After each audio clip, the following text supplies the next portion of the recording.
চতুর্থ দিন হাতিয়াতে প্রায় সব মোটরসাইকেল আমরা সংগ্রহ করলাম। আগে থেকে সংগ্রহ করা ছিল। আমরা মুক্তিযোদ্ধাদেরকে এখন মোটরসাইকেল ব্যবহার করতে দিলাম চতুর্থ দিনে, এবং কিছু তেলেরও সংগ্রহ করা ছিল। আমাদের এসওয়ার্ক নামে একটা জাহাজ থেকে কিছু তেল রাখেছিলাম।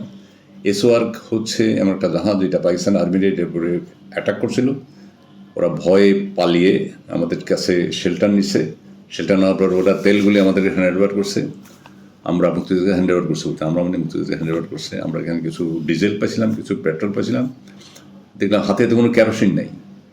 ডে 4 আমাদের মনে আছে আমরা কেরোসিনগুলি বিভিন্ন স্পটে ওপেন করে দিছি মানুষ কেরোসিন নিয়ে বাড়িতে ছিল, কারণ যুদ্ধের একালে কোনো কেরোসিন আসে নাই।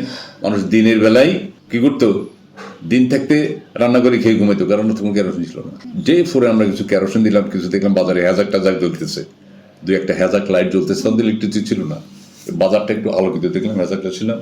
আমরা মানুষের বললাম যে আপনারা এই তেল, সীমিত তেল আছে, মুক্তিযোদ্ধার ক্যাম্পে থেকে আমরা তেল সংগ্রহ করতে পারবো, তেল নিয়ে গেলাম। আর মোটরসাইকেলে দিনের বেলা স্বপ্ন হবে দিলাম, সবারই বললাম যে এখন তো স্বাধীন হয়ে যাচ্ছে, মোটামুটি মেসেজ দেওয়া শুরু করলাম।